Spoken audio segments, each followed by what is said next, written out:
ይሄ ወጣት መሐመድ ቧትዚዚ ይባላል። ከዛሬ 15 ዓመት በፊት በአደባባይ ራሱን በእሳት በማቃጠል በቱኒዚያ ውስጥ ትልቅ ህዝባዊ አመጽ እንዲነሳ ያደረገ ወጣት ነው። ይህን የመሐመድ ቧትዚዚ ድርጊት ተከትሎ የተነሳው አመጽ ወደ ሌሎች የአረብ ሀገራት ተዛምቶ ግብፅን፣ ሊቢያን፣ ሶሪያንና የመንን አዳርሶ ትልቁን የአረብ ስፕሪንግ እንዲነሳ ምክንያት የሆነ ቱኒዚያዊ ወጣት ነው።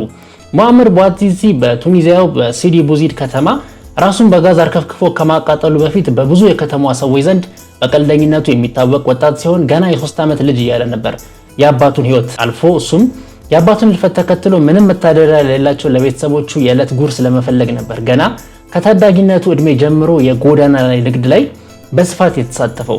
ለአመታት በከተማ ውስጥ በሚገኝ የአትክልት ማከፋፈያ ገበያ በመሄድ በጠዋት በዱቤ አትክልትና ፍራፍሬዎችን እየወሰደ በከተማ መንገድ ዳር በጋሪና በሳጥን ላይ አትክልቶችን በመሸጥ ከሚያገኘው ገቢ ላይ እዳውን በመክፈል ቀሪውን ደግሞ ወደ ቤቱ በመውሰድ ለእናቱ በመስጠት ከራሱ አልፎ ለ6 እህትና ወንድሞቹ ይተርፍ የነበረ ወጣት ነው። መሐመድ ቧትዚዚ በዚህ ስራው ላይ ብዙ ችግሮችን ያየ ሲሆን በተለይ ከዕለት ተዕለት እየተባባሰ የመጣውን የቱኒዚያ ደንቦችና ፖሊሶች መንገድ ላይ ነጋዴዎች ላይ የሚያደርሱትን ማዋከብ ከልክ በላይ ያስመራው ነበር። አንዳንዴም ቀኑን ሙሉ የሰራበትና የሸጠበትን ሽያጭ ለፖሊሶችና ለደንቦች ጉቦ በመስጠት ከራሱ አልፎ በዱቤ ለሚያመጣበት ቦታ ራሱ እዳውን መክፈል ሁሉ የሚያቅተው ደረጃ ላይ ይደርስ ነበር። ታዲያ በዕለታት አንድ ቀን በስራው ላይ እንዳለ የሚሸጣቸው የአትክልትና ፍራፍሬዎች በሙሉ በፖሊሶችና በደንቦች ይያዝና ህገወጥ ነጋዴ ነህ በማለት ንብረቱ እንዳለ ይወርሱበታል። መሐመድ ቧትዚዚም እጁ ላይ የቀረችው ቀሪ ሀብት ብትኖር እሷው ነበረች እና እሷን ለማስመለስ ንብረቱን ለማስመለስ ወደ ከተማው ከንቲባ ቢሮ በመሄድም ከንቲባውን ጨምሮ ሌሎች ማንም ሰው ሊያናገረው ፈቃደኛ አልነበረም። ከከተማዋ አስተዳደር ህንፃ በግድ እንዲወጣ ይደረጋል። መሐመድ ቧትዚዚም የቤተሰብ ጫና በአንድ በኩል የስራ ማጣትና የመንግስት ሰዎች ከልክ ባለፈ ሙስናና ክፉ በመሆናቸው የሁሉ ሲያማረው በዲሴምበር 17 2010 በከተማው አስተዳደር ግቢ ፊት ለፊት ራሱ ላይ ጋዝ በመርከፍከፍ ራሱን በእሳት አቃጠለ። ይህን የተመለከቱት ኃላፊ መንገደኞችን በለበሱት ልብስ እሳቱን አጥፍተውለት መሐመድን ወደ ሆስፒታል ወሰዱት እና ይሄ ነገር በከተማዋ ሰዎች ዘንድ በቀልድና በተጫዋችነቱ የሚታወቀው መሐመድ ቧትዚዚ ራሱ ላይ ባደረገው ነገር ህዝቡ ክፉኛ አዘነ። ወዲያውም ተቃውሞ ሰልፎች በከተማው አስተዳደር ላይ መደረግ ጀመሩ።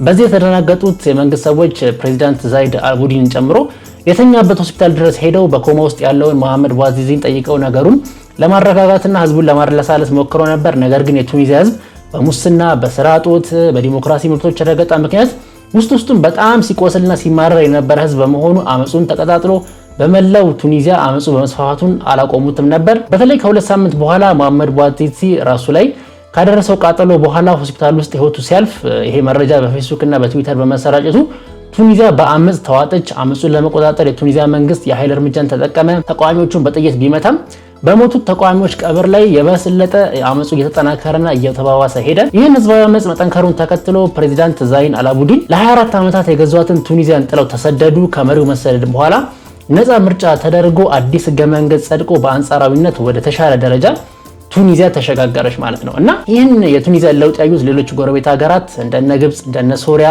እንደነ የመን ያሉ እንደነ ሊቢያ ያሉ ሀገራት ተመሳሳይ አመጽ አስነስተው የሀገራቸው መንግስት ገልብጠው ከግብፅ በስተቀር አብዛኞቹ ሀገራት ወደ ለየለት የእርስ በርስ ጦርነት ውስጥ ገብተው አይደለም ዲሞክራሲና ሰላም ሊያመጡ የነበረቻቸውን ጥቂት መብትና ጥቂት ሰላም ላይመልሱት ነበር ያጡት ማለት ነው።